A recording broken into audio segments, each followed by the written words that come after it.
Yeah, good morning, everyone. Hope everyone has a good day. Yeah, markets haven't really changed since yesterday, right? So kind of the same thing. Earn is doing well. We still have that green wall. Almost no one has been selling, which is nice that the community is so strong and so committed. We appreciate that, and we are too. I mean, we really think like every day when we talk to people again, to the right people, then we really realize how big it is what we're building, or how big it can become, and we're really excited. It might not be the news that some people expect or looking for. It's maybe too. Yesterday we talked about it. It might be too adult stuff for some people. They just want to have fun and make money, a lot of money. But yeah, life is not like that usually. It's slower paced. You don't get it right away what you're working for. And so but we are excited because I think we're building something that's gonna last, and it's not just for this bull run, it's for years to come. And so we're excited about that. Um, yeah, we also had some news yesterday about KuCoin, which we might touch on today a little bit, discuss that because it's just another one when you look at it. But we can talk about that a little bit in detail. Did you want to go over the numbers first, Michael? Or how did you want to do it? Yeah, let's go over the numbers, where things are sitting at. I'm just putting my other account here into the space to add it. But overall market, I mean, not just earning side, overall market's looking pretty good. I mean, we're looking at Bitcoin still sitting around, that $70,000 mark, Ethereum at 3,500. Usually we keep a decent amount of dry powder on the table, but we've been moving a little bit more in, just because when Bitcoin traditionally goes over its all-time high, it's in this bubbling phase. I think the overall market is, and it's more likely that things are going to move. And there's not much warning to that happening. It just happens when it happens. But in regards to Earn, how things are going with Earn, let's look at the numbers real quick. So those that may or may not be new to the project, Earn is a true hyperdeflationary 100% reflection only tax token that was launched on ETH. And the reason we call it hyperdeflationary is when you have over 40 or 50% of your total supply burned. So that's what makes your hyperdeflationary token. You're not if you only do a small amount or like 3%, 10% or something like that. You want to make sure that tokens are being burned rapidly. And that's when you have that wallet massive and growing exponentially. So that's what Earn is, a true hyperdeflationary reflection token, originally launched on ETH, but is a multi-chain token. Currently sitting at around a $2.83 million market cap. I think almost with 100% certainty. I mean, nothing's 100%. We will be over a 3 million market cap today. Possibly, we could be seeing a 10 million market cap by this weekend or early next week. All that's given market conditions, but I feel like there's a lot of bullish sentiment and news in the markets and with the project to make that a possibility, if not an almost certain reality. So yeah, sitting at 250,000 in the ETH liquidity, which is very fat. That's rapidly expanding the liquidity to market cap ratio. We've gone over that a number of times, how that all works, which is super cool. Circulating supply is 210,000, sorry, which is dropping rapidly on every single buy, sell, and transaction. Because remember, Earn is a reflection only tax token, so 2% on buys, 2% on sales, and 2% on transfers. So let's say 2% on all transactions. You're basically seeing reflections and burns happening in real time. DEX tools added this cool little volatility measurement tool on there. I noticed yesterday, but I guess we have a volatility score of 0.0458%, whichever that means, and that's new to DEX tools. Yes, I saw that yesterday. It's kind of cool. I haven't looked into it, like compared, different things. So technically, now we should have the flaming token should ha show higher volatility, right, Yeah, it should. I guess if they than move earn more, itself. yes, yeah. Um, Yeah, with the lower. it should, yeah. So a Uh, few more numbers. Holders are just under 1,844 and climbing. That's on the east side, mind you. Um, Looks like we have about 10,000, no, 11,000 and volume for the day. We don't have any market makers, by the way, on Earn. So a lot of projects that have millions in volume per day always question how much is that is true volume versus market makers. There is none on that for Earn. And also, too, none of our wallets are excluded from taxes. So every single transaction you see on here is reflecting tokens. Sometimes people will be slick and they will exclude a lot of wallets from the fee. And then they'll just buy and sell between like 10 or 15 wallets to like simulate higher volume than they really have. That is not happening in Earn. And anyone that knows how to read the blockchain, you can go check that out and verify. Earn is also an immutable. That means that nothing can be changed to the contract. The contract is renounced, liquidity is locked. This is 100% community driven, but it's being pushed and managed by me and Nadina and others of the community. Everyone out here that is out here day in and day out, sharing and talking about Earn is part of the community and part of making this, a reality. I personally see this at $5 per token and above within 1 to 5 years, 1 to 3 years. And at the trajectory that we're currently going, yeah, I believe wholeheartedly that's going to happen. We have Earn on several different blockchains. As I mentioned, Earn is multi-chain. So Earn is also on Base, BNB, and Solana. So if you want to buy it on those different chains, you can pull the contract address from the website. Always pull the contract address from the official pages. Don't pull them from them being emailed to you or DM to you or anything like that. That's a unfortunate way or a quick way to lose funds. So make sure you always get the contract address from the official channels. So yeah, you can go buy Earn on Solana right now. We are in talks with the community, actually, if you're part of it, about expanding liquidity a little bit from ETH to some of these other chain pairs. This is not an expense. I will repeat, this is not an expense. This is just an expansion to the other pairs to expand those communities for buys and sells to be easily more facilitatable, if that's a word, over there on the other chains. So yeah, for those that are on these chains, expect an announcement of that in the near future. And also we're going to be looking into additional chains later down the line, like Arbitrum, AVAX, and Polygon to expand Earn onto so that folks in these communities can also acquire Earn in their wallets. Something that I mentioned I've been doing recently is that if you go to the Telegram, you will notice that there is a giveaway faucet that is currently running. All you got to do is join the TG and click on grab, and you can grab some free Earn. Just as simple as that. You only get to grab it per TG account. So yes, you could technically use multiple TG accounts, but we are running this in Telegram. So if you join and you click on grab, you can go there quickly and grab some free Earn. So definitely join the TG and do that if you've done so already. So yeah, that's the technical stuff there. There's a lot of other things cooking up in regards to like partnerships and AMAs. I still need to get back to Olo and let them know that we can do that AMA on the 26th of April. We have one coming up with Paul Chain on the 2nd, and a few others we're working on ironing out also early next month.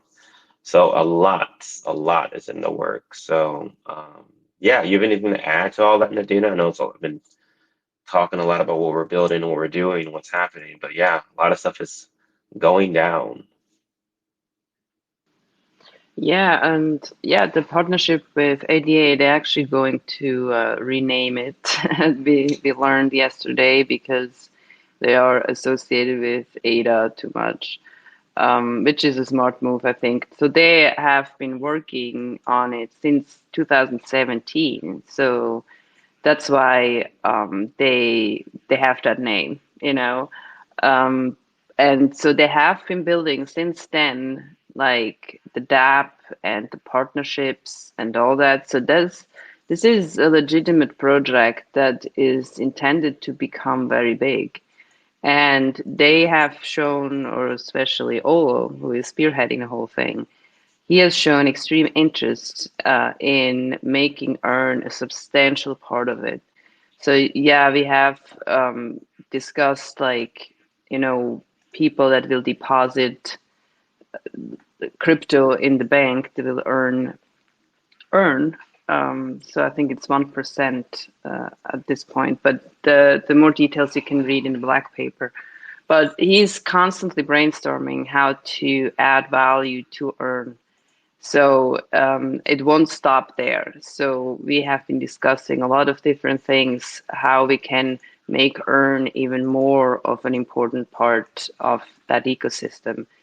And I think it's huge, like what he's building, and he has a really big vision for it. And yeah, as I said, like he's been working on that over 7 years or six, yeah, which is crazy to think about, right? We in crypto, you always have like this kind of short-term vision where most people have been working on something for less than a year, us included with Earn, right? So having a partnership with someone who has been like constantly working through this volatility of the market and kept at it and is still building, that is so huge, and is a huge validation for our project. So we're super happy about it. Or how do you feel about it, Michael? No, I mean, and that's, I mean, Olo aside, I actually have a lot of respect for any builders out there that have been putting in the Yeah. work. I Mm. mean, everything I see going on, for example, the Paul Chain community. I mean, a lot of respect to the stuff that they've been testing and doing over there.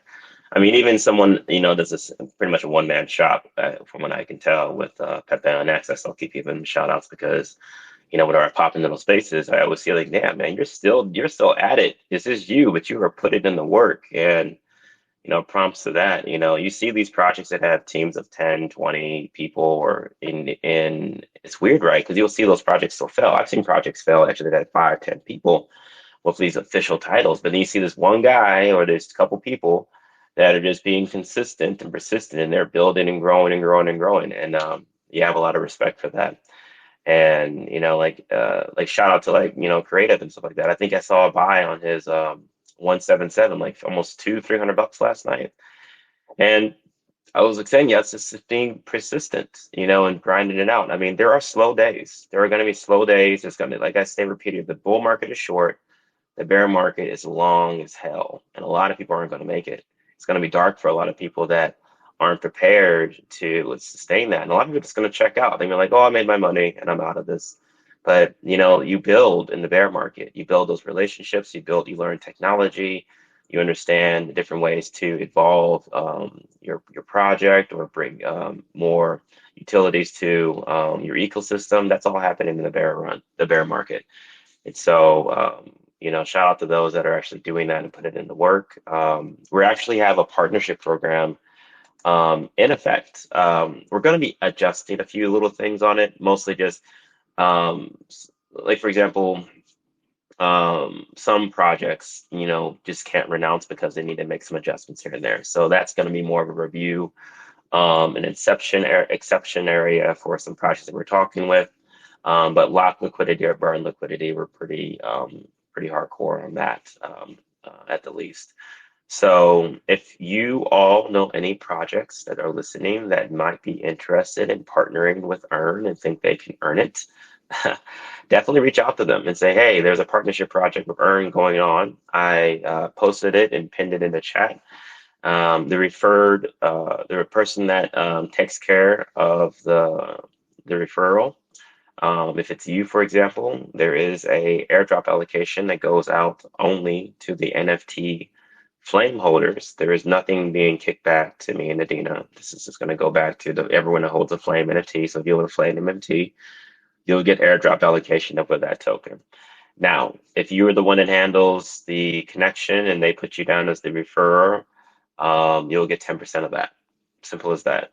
What that token is worth, I have no idea. Again, I like to reiterate, we have no idea what these tokens will be worth or will what their future value will be, but it's a way for you to um, get a reward for going out there and establishing that connection. So there's a Google Doc form to fill out. You just go to the website, buyholder.com/partnership. Have them fill it out. It's really quick, just a few little boxes to check. We hear that often, and go through that and fill it out. And so once they submit it, we'll get it, review it, and let you guys know if they will be partnering with Earn. So super cool there. Um, yeah. So on that. If you guys may or may not be aware, Earn was launched October 11th, so we're crossing over about 170, 180 days now. So it's going to be really cool once we officially become a year old. A lot of projects will make it past a week or a month. Earn is getting more and more established every single day. That's the test of time, as people say. There's a lot of talk, but time determines a lot in this space, if you're going to make it or not. So yeah, I see some more folks coming into the room, which is cool. I see 0x13 Wilder. I see Blackberry. I see JT, Olo, Crypto KR. Ginger, you're in here. Ginger, you're in here. So it's cool to see everyone. Oh yeah, Willie Pickle too. Sorry, my computer's a little bit blanking out. But yeah, everyone that's in here, make sure you repost the room, like the space. This is a recorded space, so if anyone popped in late, you can always go back and listen to it later. It's also going to be recorded and posted on YouTube for those that don't, I don't know, have access to X to review videos on there. So we're sharing it out there in several different ways. So hope everyone's doing well this morning. Markets are looking good. I feel like Ethereum is heating up. We're looking at the Gwei right now at 57, which is pretty nice in regards to activity on the Ethereum network. But if anyone wants to come up and speak, I know we have Wilders up here.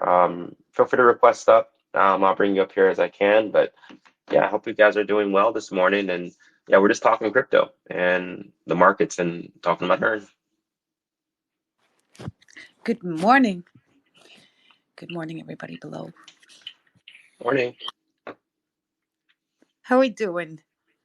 Doing well, doing well. I think we're going to be over 3 million today, market cap wise for Earn. And I think, given all things considered, we could probably be seeing 10 million plus, if not by the weekend, early next week. So that's what I'm looking at here. Um, as more buys come in, you get more exposure on different platforms. I mean, we're on Coin Market Cap, which is cool.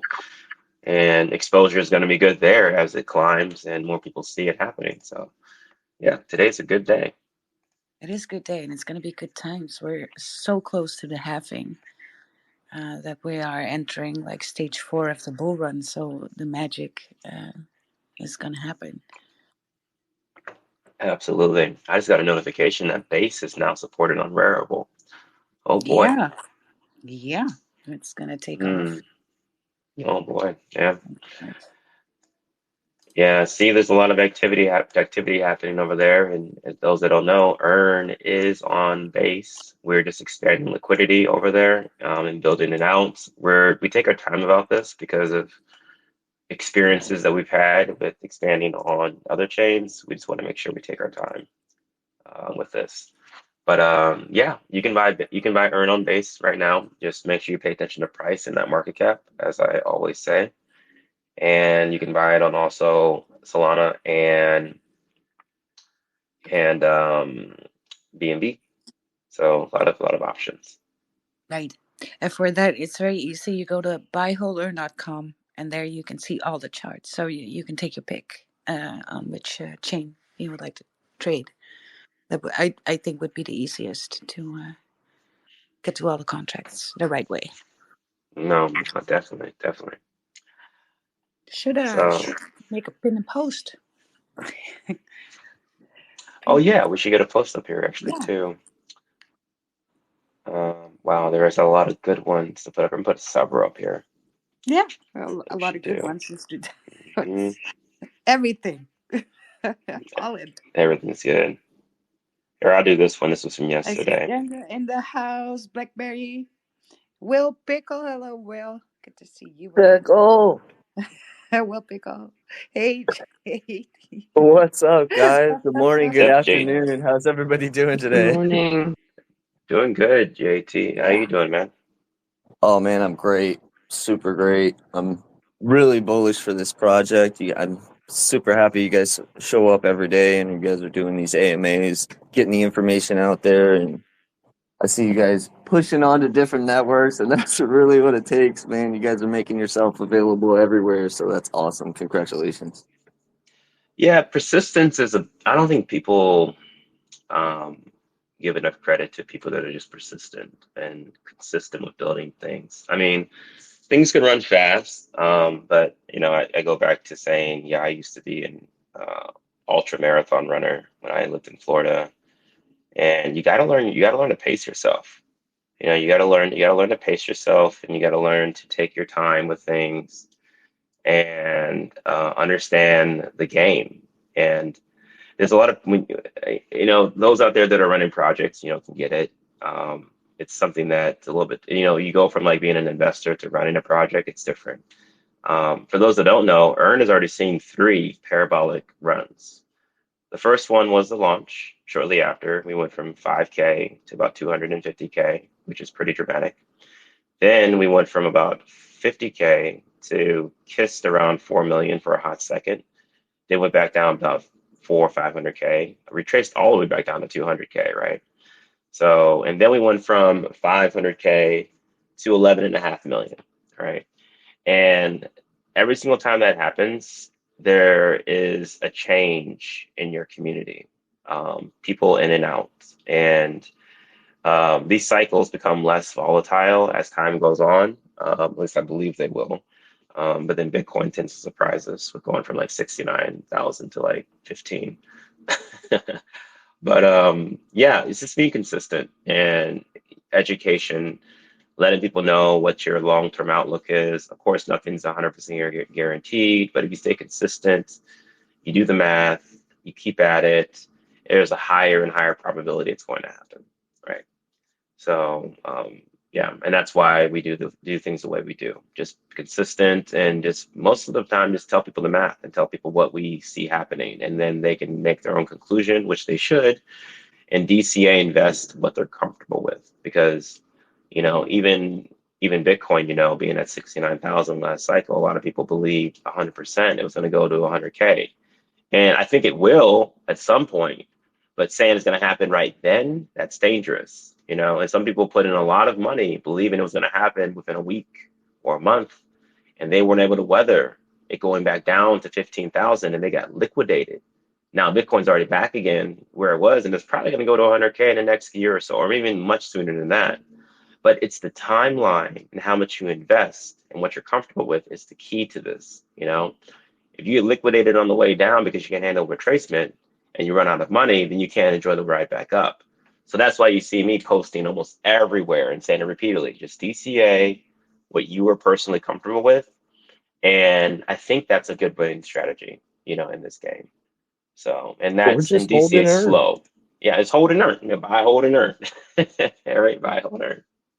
Yeah, and I think bridging to different communities is really important. I actually just saw an article that Azuki is going to launch their anime-focused project, so Anime Chain.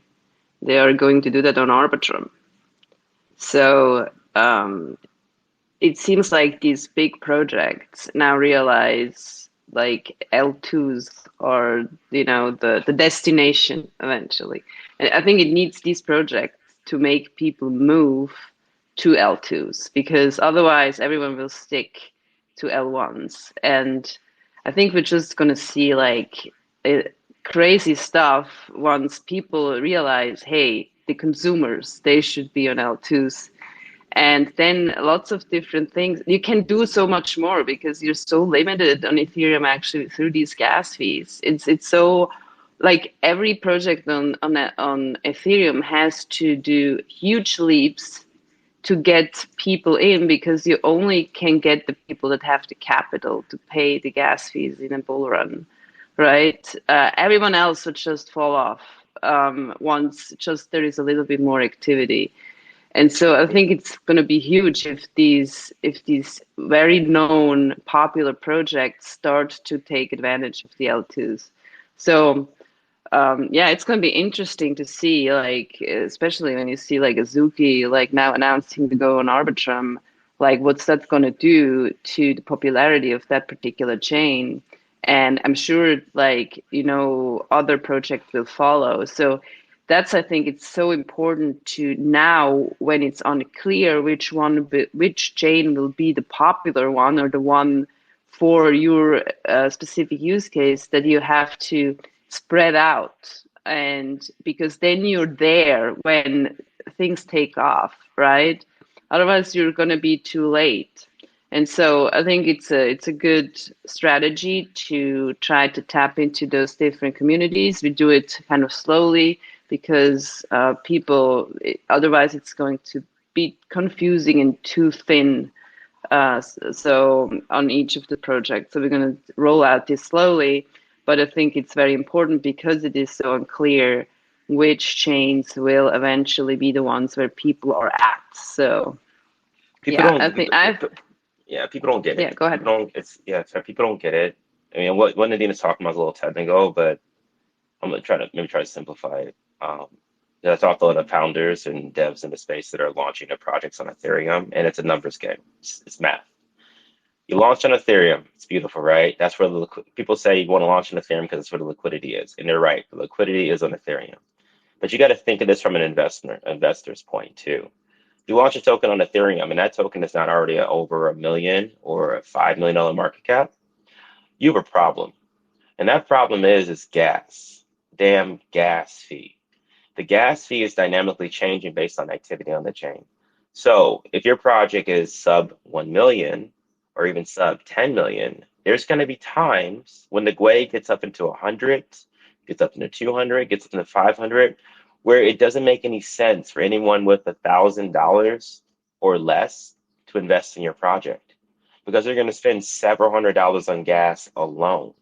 And so if your project is less than a million, 500,000 or even less than that, it's even a bigger problem, because now you're suffering issues with price impact. People want to put more money in to your project to justify the gas expense, because why would you put in $1,000 and spend $200 in gas?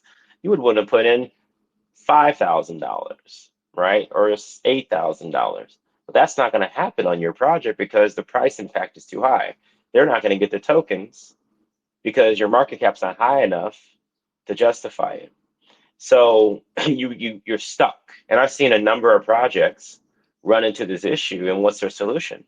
They have to reinvent the wheel entirely and relaunch on a different chain. That's why I've seen project after project close up shop on Ethereum and go to BNB or base chain, because they unfortunately later come to this realization. But what they I think should be doing is exploring multi-chain options where they have the exact same token and they bridge it over to a different chain.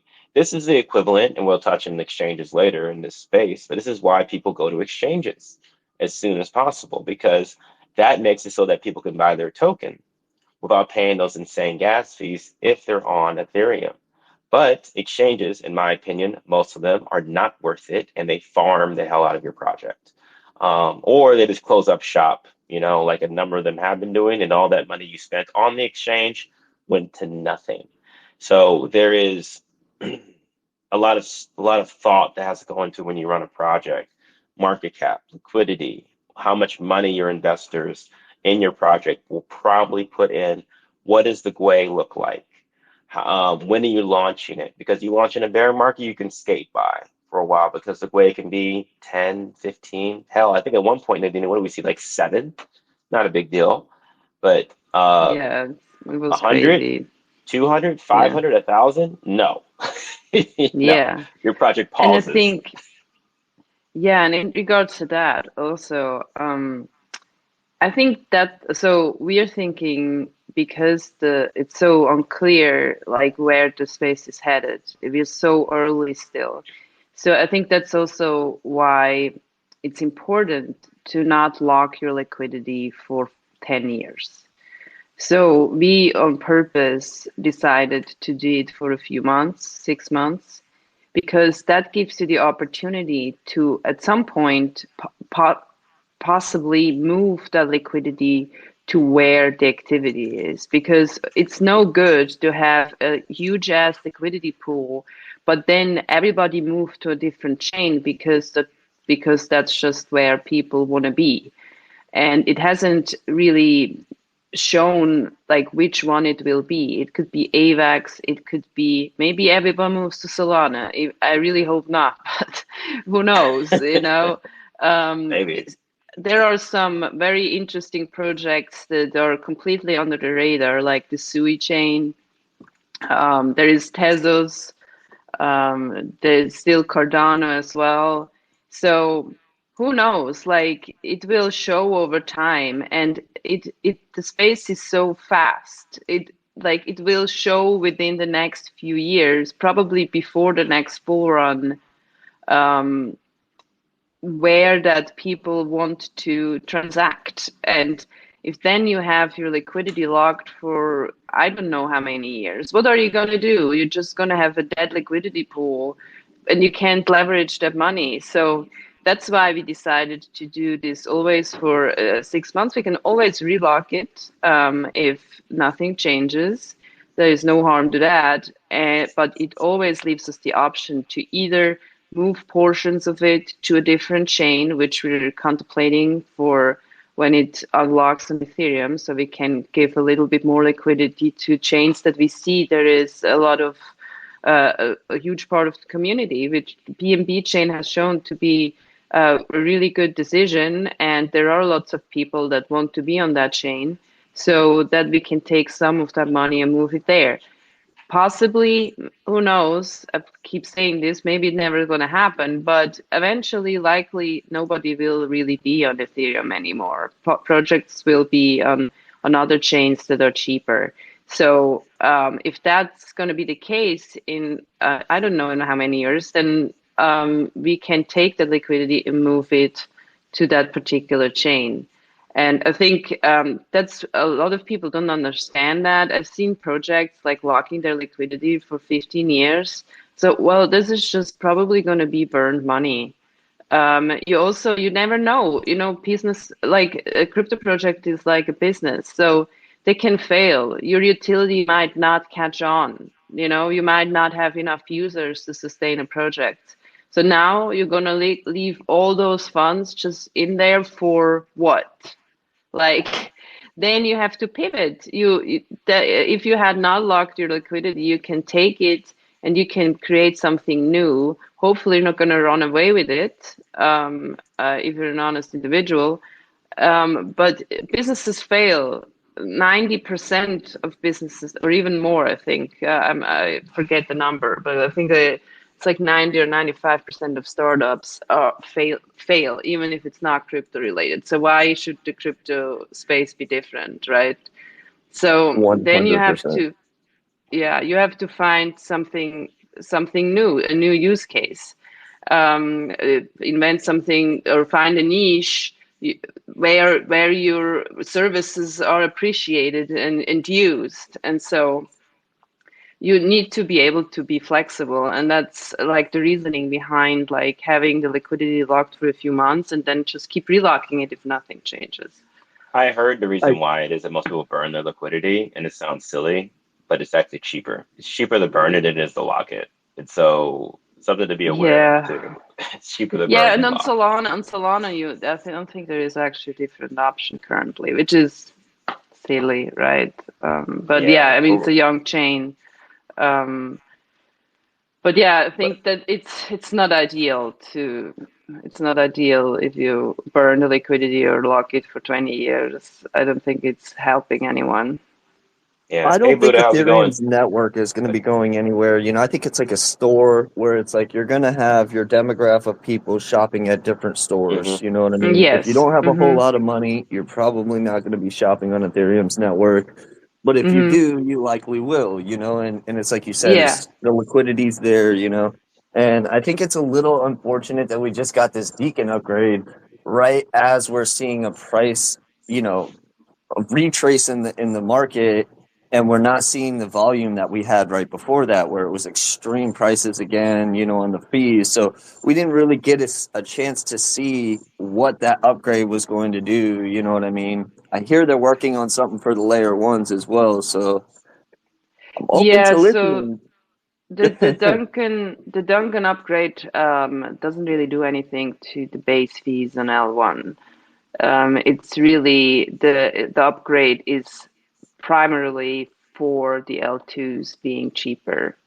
Right, Because yeah, it's a different way of storing the L2 data that is being like batched together. The multiple transactions are batched together and then sent to the L1 to be settled on the layer, and so it doesn't really change anything to the Ethereum gas fees, but it's supposedly changing the L2 gas fees substantially, and it's only a partial upgrade actually. What their plan is going to be completed, like the full Duncan. I think it's a different name for the future upgrade, but basically they call it. What they did is proto dank sharding. That's the term they're using for this upgrade for the L2s, but this is only a partial implementation of their entire plan, which they're probably going to complete that in like 2, 3 years, which will then again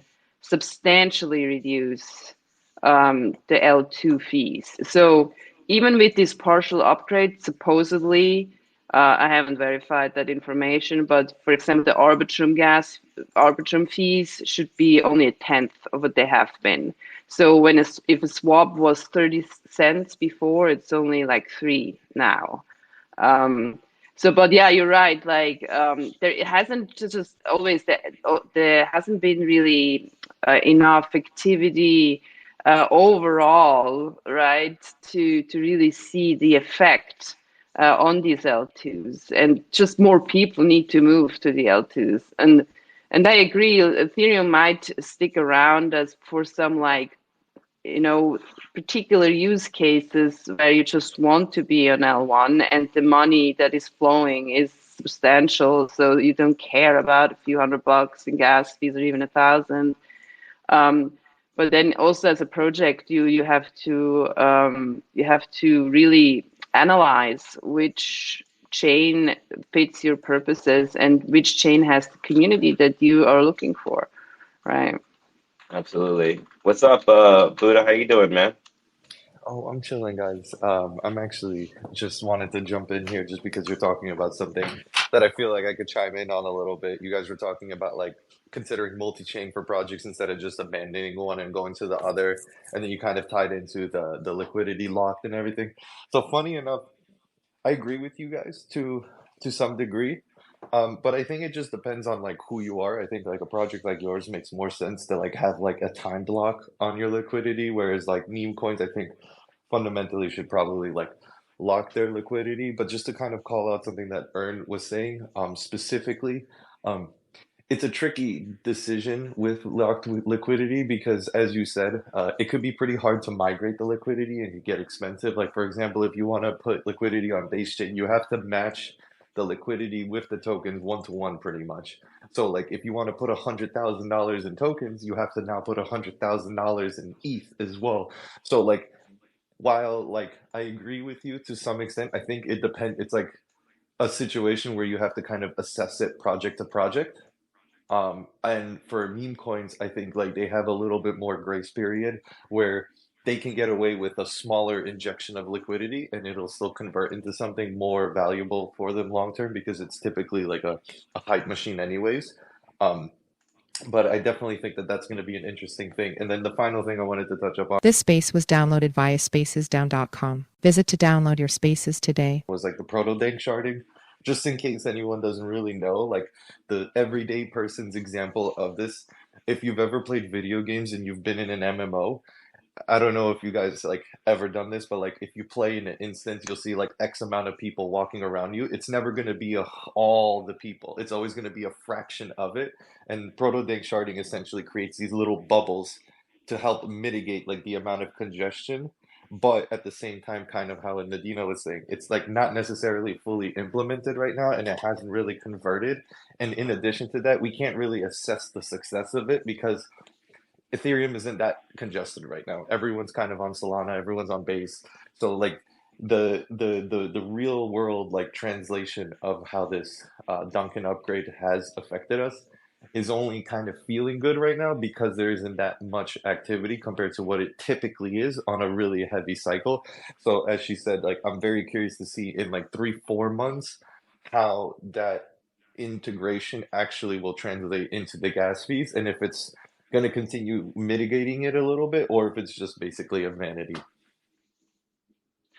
No, absolutely, man. The one thing I was going to add to like I caught that part.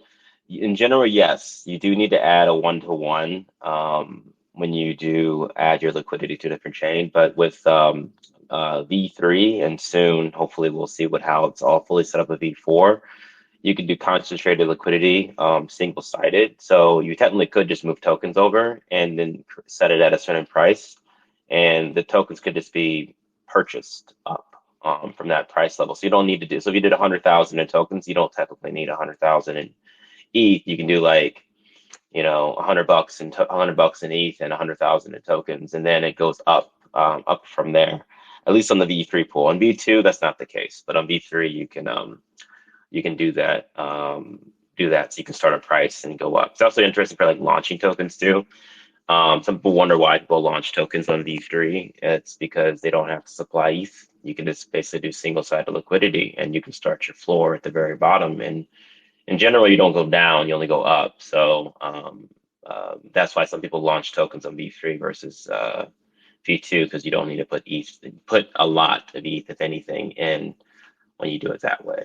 So liquidity is always an interesting thing and how it's all set up. And I'm super curious to see what everything is set, how everything works and testing out before, down the line, how it all works.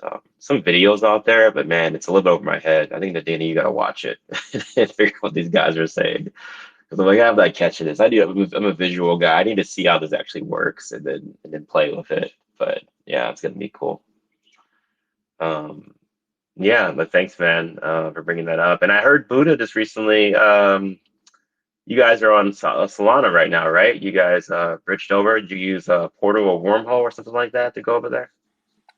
Yes, we used Wormhole. It's fine. It's the safest one, and it's got a decent enough UX UI that makes it easy to do it. My only issue with it, and I mean, like, it's just the territory that comes with bridges. Is as soon as like even a little congestion happens, like the risk of a transaction failing is so high. So it's like you're kind of Yeah. like constantly clicking it. And granted, it's like it doesn't feel that bad because Solana fees are so cheap. But like my partner August, for example, like he made the joke. He's like, never in my life, in addition to the fact in a single day, did I think I would spend like $1.50 in Solana fees. He's like that literally. He's like, I expected that to be the next 6 months of fees for me. He's like, so in that respect, it can be a little annoying, but it is the safest one right now. It's got the best UX UI. It integrates really easily with Solana specifically. The only extra thing that I don't necessarily love about it is you kind of get that tag, the parentheses wormhole moniker on your project name. I don't really know how to get rid of it right now, and if it is, it's kind of like There's, there- it's a bitch of a process, especially there's, with their yeah, support. there's no way to get around that. We actually No, tested out. We tested no. out wormhole, and then we also tested out D-Bridge. We actually went We actually tested out several. We tested out Wormhole, D-Bridge, and there's a couple other private ones that did it, Chain but port too. Chainport too, yeah. But we found, and I know you're probably already set with Wormhole, but we found that D-Port is dramatically faster than Oh, Wormhole. And yes, Wormhole doesn't have any support. So I remember me and Adina were sitting here on my computer and we were doing a bridge, testing it out, going from because we were setting this up and wanted to see how long it takes, what issues you would have doing it. Because when I push this out to the community, I'm like, okay, this is gonna be. I don't want to do help desk shit, all day. So we were testing this out, and then I was finding like, okay, so this happens. Is there support? What's the read? What is the mobile? How does it work on mobile? How does it on PC? Let's try on Internet Explorer. Let's try on Chrome, and then we went through all stuff. And we found that we were finding things that would pop up of Wormhole, and then yeah, you're right. You have to click repeatedly sometimes for it to go through, and it would take yeah, quite a while. And even on the Rubs the Riches show YouTube, I'd noticed that Zach was doing the Wormhole bridge from Trunk to Solana, and I think he waited like 20, 30 minutes, something like that, for it to go yeah. It through. would And we take. found the same thing with that, but Portal, but not Portal, but Dport. It's what a minute, if that. It's really quick. I wouldn't say move to Dport, but I would say test it out and see if you like it. But it says they actually have support. They have a TG with their CEO and their people are in there. You can actually go in and ask some questions and they reply back, which is super amazing. Yeah, and the Um, name of the name of the token shows up at least on DEX tools as a normal token, Okay, right? see, Like it that's doesn't have this additional naming. I think the contract itself it shows so when you're bridging it shows deep return something, but on DEX tools it looks fine, right? it does say D bridge hold, but then the token is Yeah, called earn though, but it does do right. that. Yeah. Yeah. yeah. Hmm. I mean, But that's it's already a only little bit better.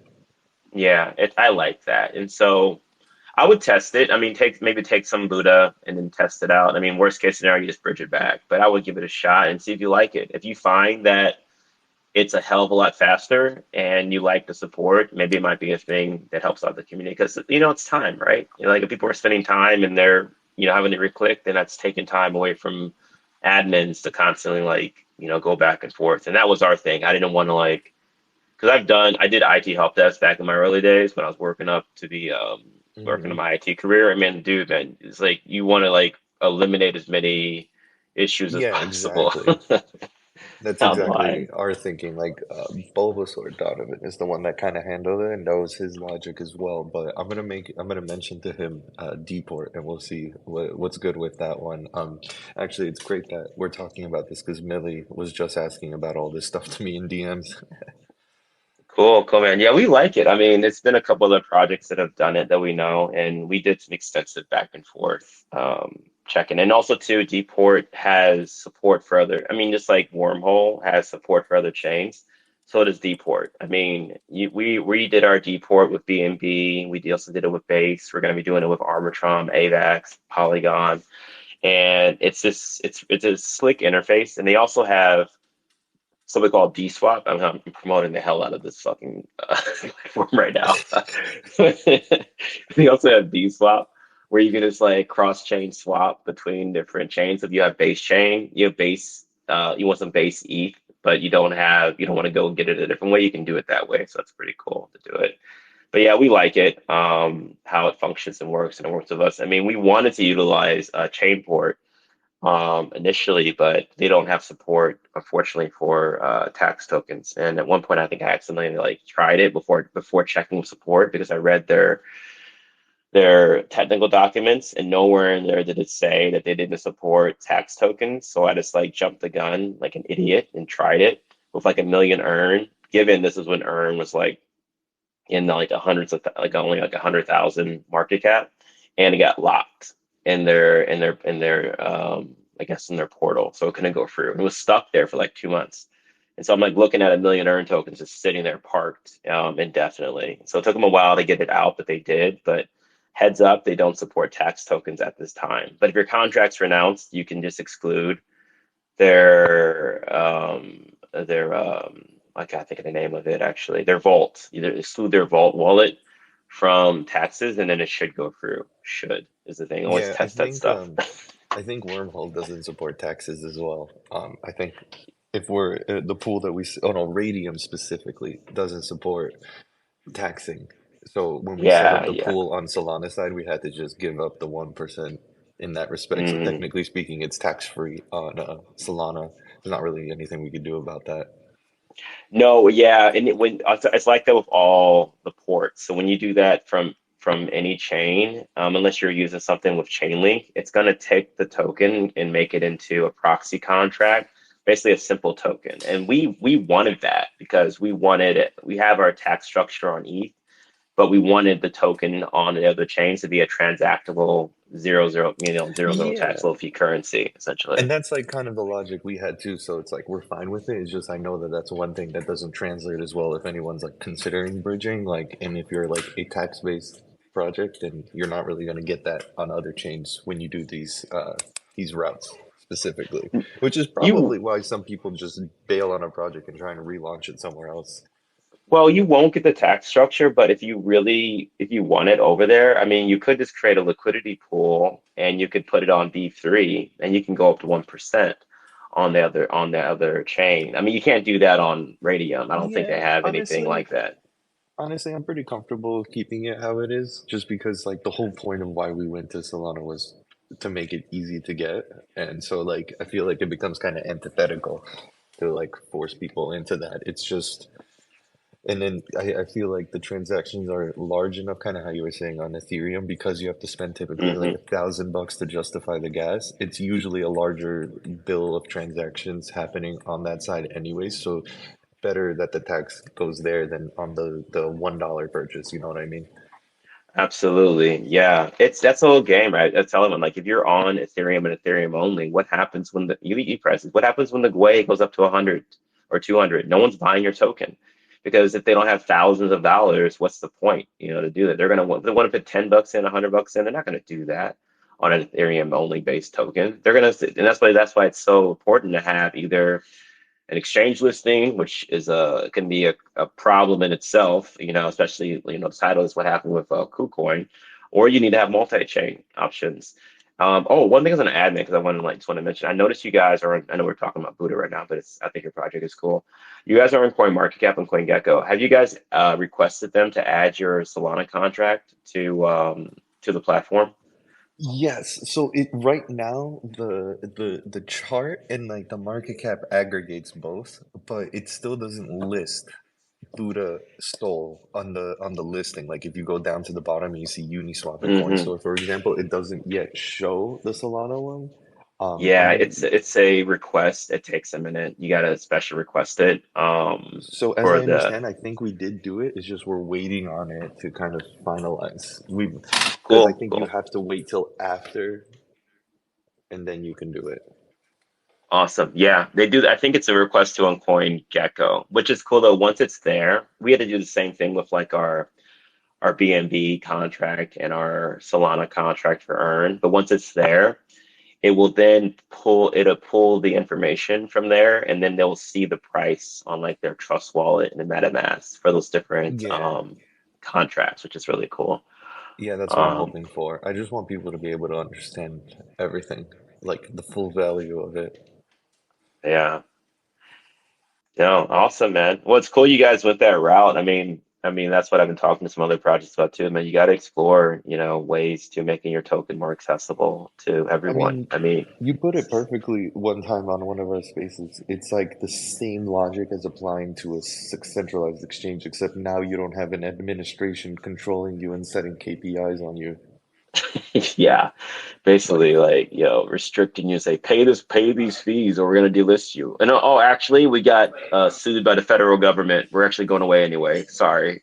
yeah, exactly. And then, oh wait, and you can't get your money back because we've actually been using it in separate investments that we've lost the money on now. Sorry. Oh God. Yeah, no. I was like, what the hell? But yeah, it's It's a wild. I mean, yeah. no-brainer though. It's a Yeah. no-brainer though. Like that's why I'm like JT's here. That's why I'm a fan of like Popchain and stuff like that. Just because I honestly think like fuck sex.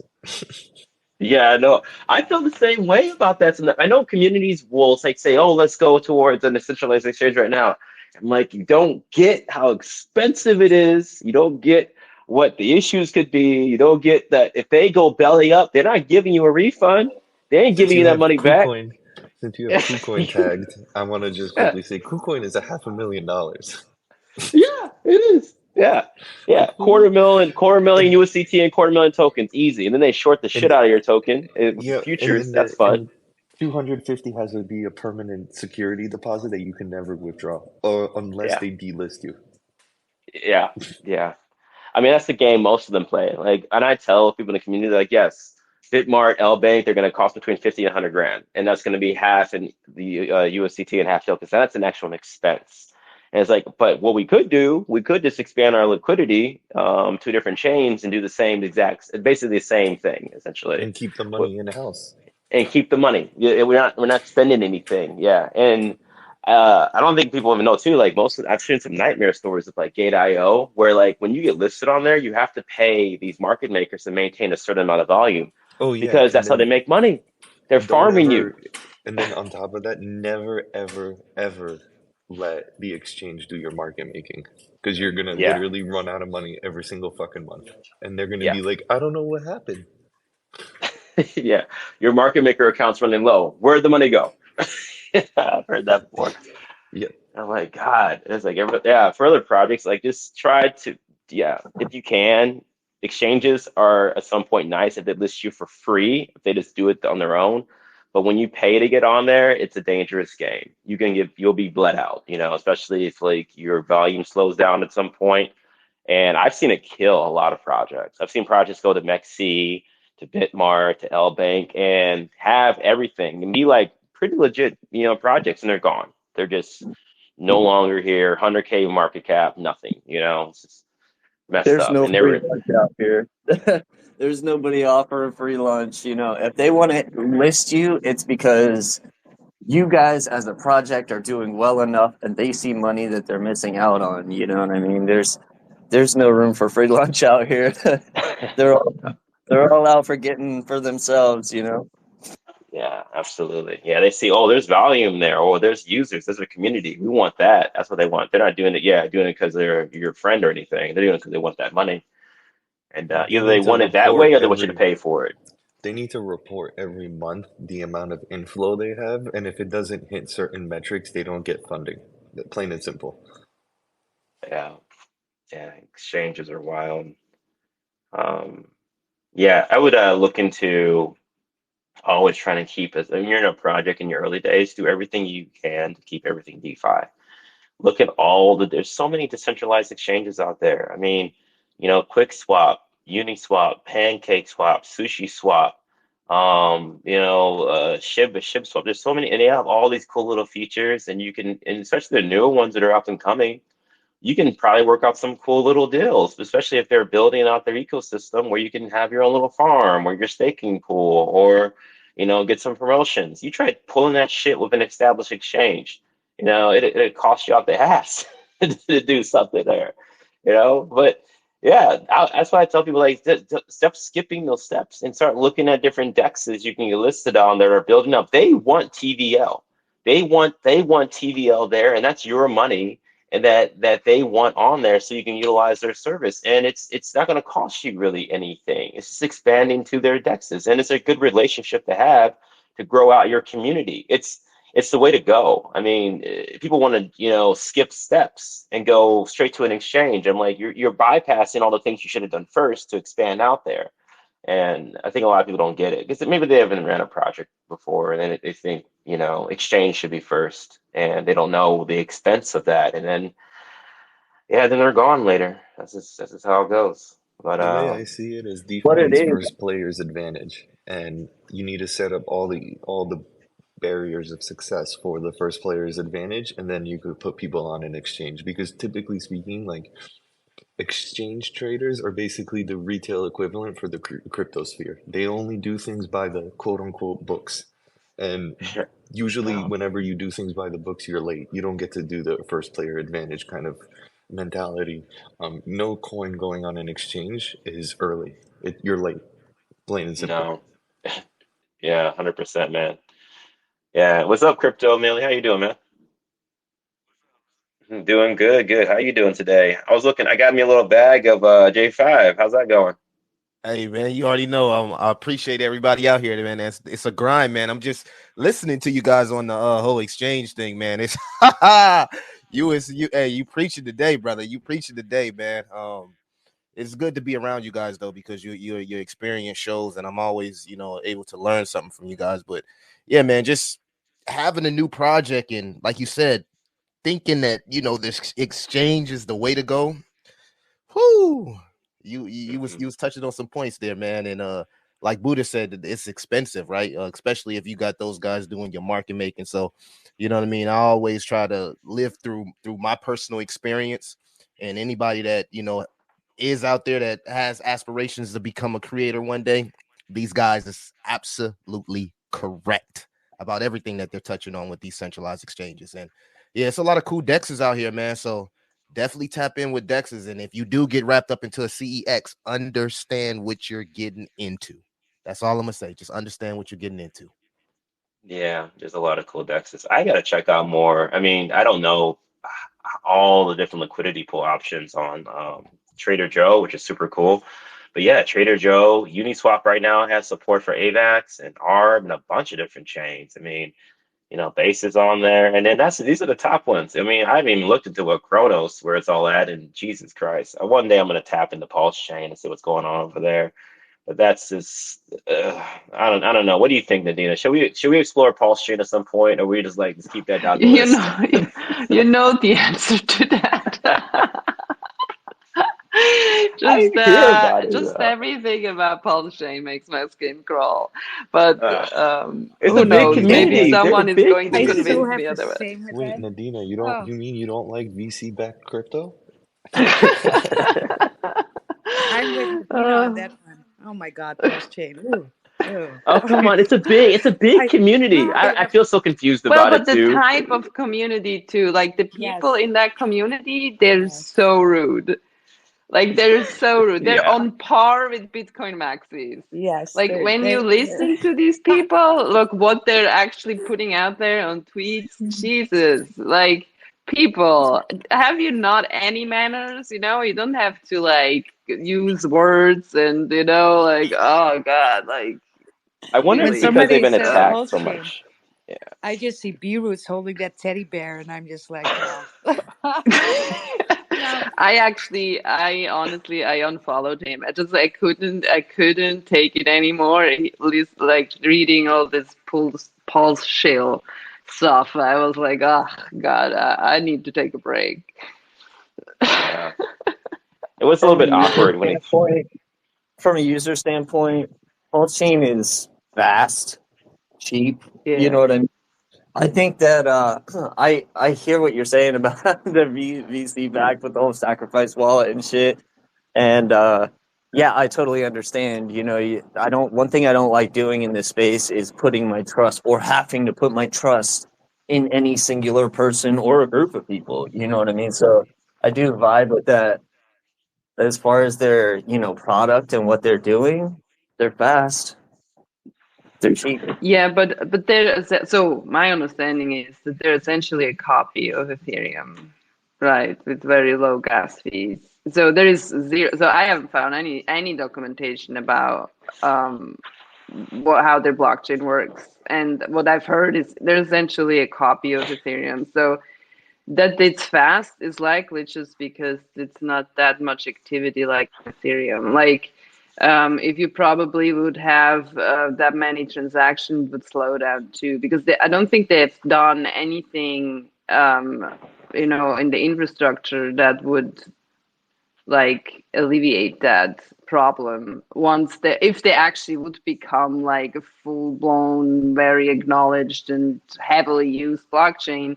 I assume they would run into the exact same problems, right? Because these blockchains are, as long as you don't have too much activity, they're typically very fast.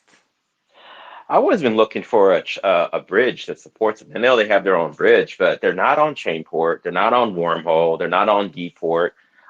They only have their own bridge. I've actually been curious about like looking to test it, except just using their bridge. But I don't know if they get on, if they pop up on Deeport, I'll be like, yeah, I'll check it out a little bit. I think, but I don't know. I've been Yeah. curious about it. But yeah, right now, yeah, there's not I much. don't, yeah, it just seems like so. I mean, maybe I'm not in the community, and that's why it looks like it. But so, as a developer, when you try to find information, like I don't know where to get it. Like, yeah, I'm just making the assumption it's going to work exact same as Ethereum, but Ethereum is changing. You know, they're doing updates all the time, and so like you don't really know what you're dealing with. And so if you don't have a good like developer experience, I don't think that these dApps that will jump on it. Like they need to somehow, the developer community on Pulse, if it exists, has to work on like documentation and show that they're actually active and improving the system, because as like a dApp like a bridge, which is already like a very difficult thing to do, that you can do it securely. I wouldn't touch it if I don't know exactly what's going on in the back end, right? So, but who knows? Maybe they'll get their shit together at some point. Yeah, I think that the whole, you fork off of Ethereum and you make a copy of all ERC20s and just expect everybody else to provide the liquidity for it. I think that's outlandish, and I don't think people are going to do it. And I think we've seen that people have not done it, and that whole idea has kind of secluded the whole ecosystem to themselves. So yeah, they are doing things, but it's primarily only builders that are building on Pulse Chain. There's no integration there. It's like you said, there's only the one bridge. You have to take their bridge, and I'm skeptical of bridges. So whenever I can, Yeah, you should be. that's what the main things are in exchange for, is if you have an opportunity to a different network, I'll just cruise to the exchange and take the exchange instead of the bridge, Pulse Chain is not really out there for that anywhere. Let's see The what they bridges, do.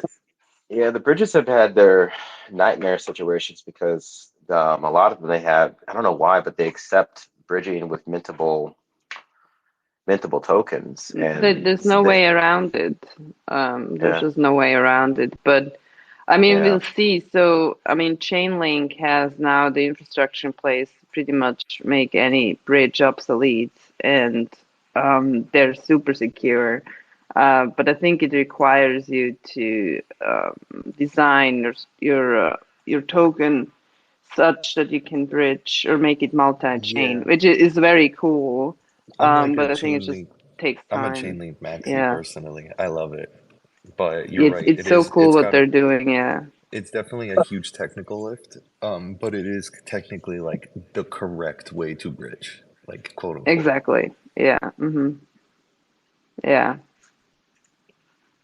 Yeah, speaking of that, if you guys are ever going to pair your token to another token, which is always a cool way to establish some collaboration, I would say never do it with a token that's mintable.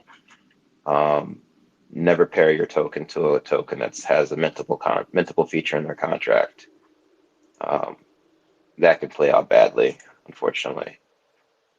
Seen that happen a number of times. Is there's no limit to how many tokens can be created, and they can literally just bleed out your liquidity entirely. Pretty bad. It's really healthy for me to sit here and listen to you guys. It's like I'm not a developer, and it's cool to hear your experience from a different point of view. To me, an exchange is like a tool, and I'll use it just like that as a tool. I'll use it for bridging. I'll use it for fiat on ramps and stuff. I don't keep my money there, and I think like that's one of the main things about exchanges and the general demographic of people who are purchasing crypto is a lot of people will just head to those exchanges. A lot of people are used to the stock market, and they'll just keep their value right with the exchange there. And I think that's what most people are after as far as developers trying to list on exchanges. Is you're trying to get to those people that don't move their coins and don't shift their finances to their own control, you know? So it's cool for me to sit here and listen to some of the reasons, you know, pros and cons against and for. So cheers, guys. I think actually exchange holders actually cost the project money most of the time. Yeah, I think they actually do. They cost money because people think they add value to the community, but they're only traded on the exchange, and the exchange is taking a fee on every single trade. It's like you've attached yourself to a farming contract that the exchange is going to pay. They if they're not raising the price of the token, like more money's not coming in and going out, then they're and also on top of the fee you're paying too, they're an expense. And so that's not keeping money inside the ecosystem. And especially if you spent tens of thousands of dollars to get there in the first place. I would argue that most projects that list on a Bitmart and L-Bank in the early stages, it's a net negative for a very long time. I don't even. I would want to do a poll. You know, I'm gonna do a poll actually on the Earn account. Like, do you find that listing on Bitmart was a net positive or net negative? And I would say that most people are gonna say they actually lost money on the deal. That's interesting. Yeah. Because I mean, I'm spending a fee. If I go to Uniswap to buy Earn, I'm still spending a fee, and those fees aren't coming back. I mean, there's a direct price impact. So Well, I said, Uniswap's not charging a fee yet, but the fee on Uniswap you're paying is the liquidity provider fee, which is going back into the project. That's building up the project's liquidity. That's 0.25%. But Uniswap doesn't charge a fee. PancakeSwap does, but the fee is nominal. It's a tiny thing. And I think the reason Uniswap doesn't charge a fee is because of like United States regulation and the broker dealer thing. But PancakeSwap, they're completely anonymous, so nobody knows the hell they are, so they can't find these people. So they can put a little tiny fee on their transaction, but it's tiny. It's like nothing. It's like 0.03% on top of the 0.25% that you pay for the V2 pool, which is nothing. But on an exchange, I mean, that fee is clearly going to them. That's not going to build up your liquidity. That's just going in their pocket, you know? And so then I it's don't pay a network fee. So it's I see right. what you're saying. There's no Yeah. fee for the actual decentralized exchange, but like, you know, shopping around trying to purchase the tokens, you know, when it's costing me $50 for a transaction fee, it just doesn't make sense to not use the Right. exchange for that. It would, you're right, if you're on Ethereum. But then that's what happens when you move over to Solana. Network fees on Solana are fractions of a penny, if that sometimes, right? But you're still, if you're providing that liquidity over there, your ecosystem is building. You're building because you're making on Radium, you're still making 0.25, no, it's 0.2%, I believe. Yeah, 0.2% on every single buy and sell. That liquidity is building up for your project. Yes, the end user is paying their networking fee to Solana, which is almost nothing, but you're building up. I think on an exchange, yes, the end user is not paying that little fee, but your liquidity is not building. It's actually going the other direction because you're having to spend money out to keep the market maker or whatever fee that because they're usually gonna make you pay for that. So on an exchange, money's going out, but the end user is not spending money, that little fee on Solana. But then on Radium, your liquidity is building, but the end user is paying a tiny fee for those transactions. I mean, that's what I would say. Like, I personally think that DEXs are the way to go. And yes, on on Ethereum, yeah, the end user does pay more money on the transaction, but the project, the actual ecosystem itself, at its core, is expanding out from people utilizing that way. And yeah, don't have to worry about exchanges going kaput or indictments or them closing up shop randomly. I mean, Hotbit was a damn nightmare last year. I mean, I think what they give like a few days warning. I heard a story about somebody that wasn't paying attention to KuCoin last cycle, and they had like 5 or 6 ETH sitting there, and they said you needed to KYC or move your damn money out, and you just didn't see the notification. And now it's just stuck there. I mean, this happens all the time. Exchanges is going under. And these are community members too that, are trading there to save a little bit of money, but then they don't pay attention and they lose everything, too. So it's like, I don't know, it's exchanges versus centralized versus decentralized exchanges. I don't know. I feel like sometimes decentralized exchanges cost so much loss that I would argue to say, how worth it they are, unless you're going, higher level. And I used to always think that KuCoin was one of the higher tiers, OK, OKX. You got your big gets. But most people strive for Binance or Coinbase, but then you see the dance they're having right now with the SEC and the U.S. government, and it's weird, looking to get to that level and seeing what you got to deal with, and then a possible delisting if the SEC decides for whatever goddamn reason to label you as a security, then they have to just pull you off, and who knows how much that costs. I've heard that Binance costs over $1 million if they list you, and Coinbase is probably not far off that. And so, did they give you that $1 million back? I would argue to say no. That's just out of your pocket. So it's a minefield. Exchanges are to play on. It's interesting watching projects build to that level. I think as we go further, especially with the FTX and the Voyagers and the Celsiuses of the world, Oh people are God, yeah. these fears, fears in their mind about, is my money safe? Is my money secure on the exchange? And we'll start seeing more people flood into the decentralized world. But right now, the UI is just not that great in comparison to an exchange. It's easier. You know what I mean? So for the person who's not like an avid crypto trader, it's just use case. I invest in Crow because I don't use Crow. I don't use crypto.com because it's just so easy and they get the fees and everything is just like laid out for you exactly how you can. Even their up and down trades, it's like, oh, here's the trade that you could take place. We're going to set the parameters for you. Everything is super easy. Just click a button, And I think that's what most people are after.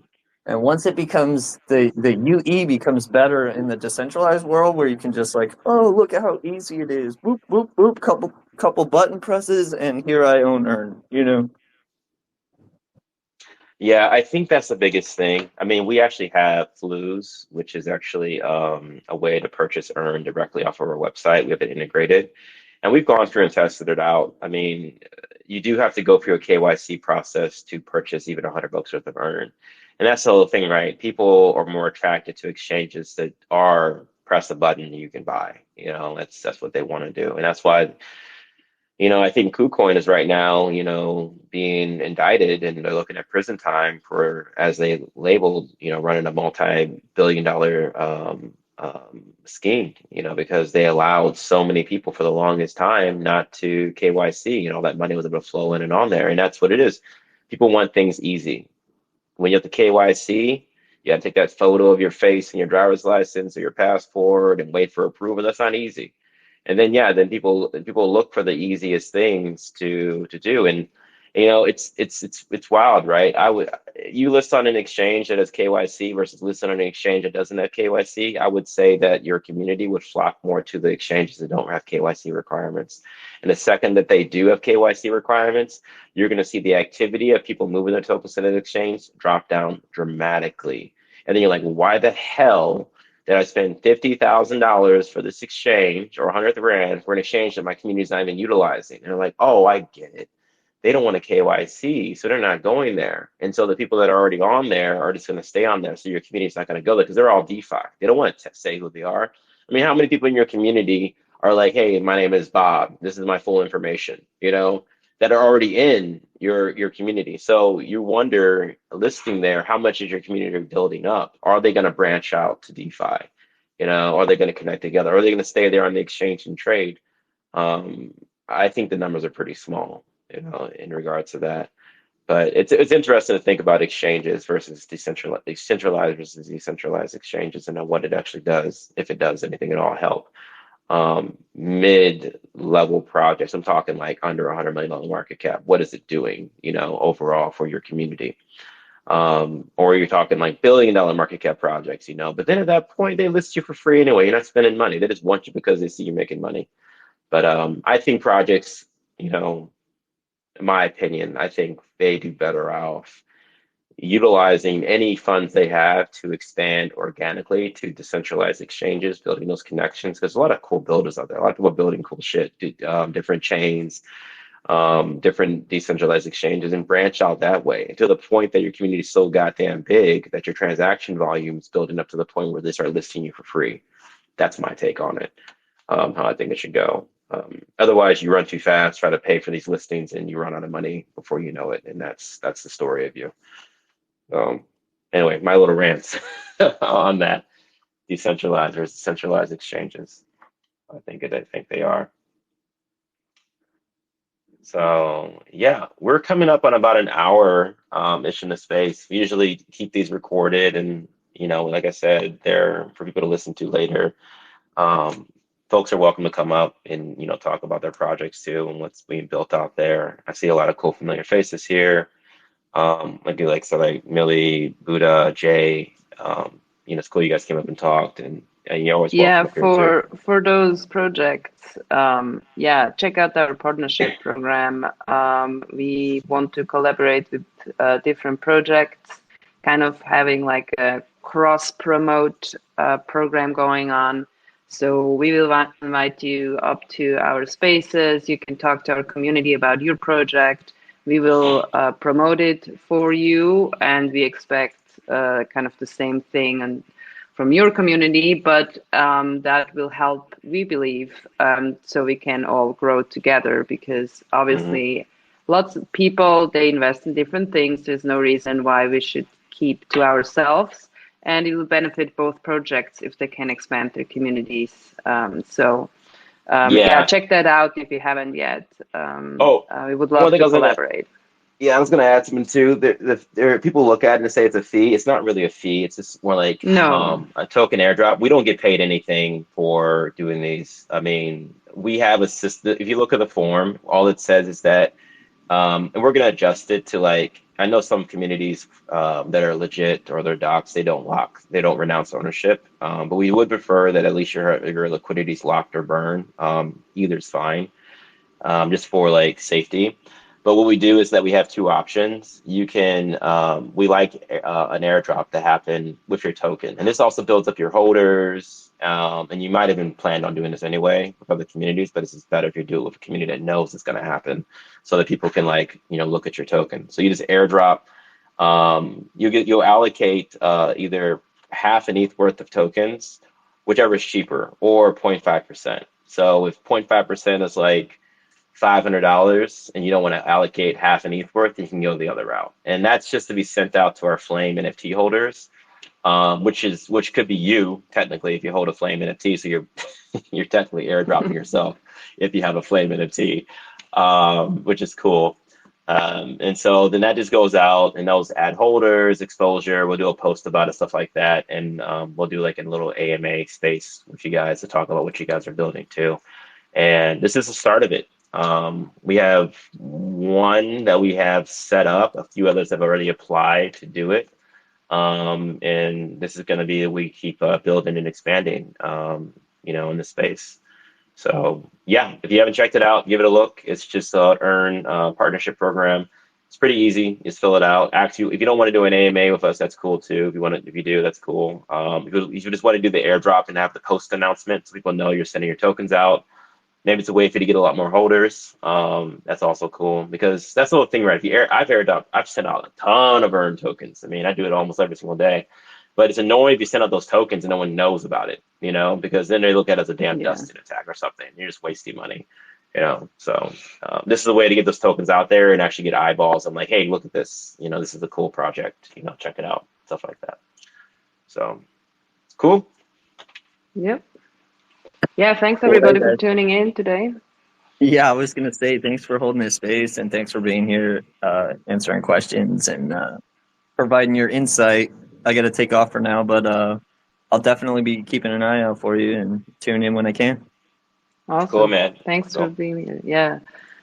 Yeah, so everybody have a great, awesome green day. It looks like it. So, have a great day. And we will be back tomorrow at 9 a.m. Central Time again for recorded space. But in between, we're always available, sometimes on VC, in Telegram, or on a unrecorded space in the afternoon. We keep those a little bit more like not at a specific time because things come Right. up and there are other spaces going on, so it's a little bit difficult in the afternoon to stick to the schedule. But we'll be around. Also, feel free to spin up your own space. We always appreciate that, and we'll try to hop in if you do so. And otherwise, yeah, we'll see you all back tomorrow, I hope. All right. Take care, everyone.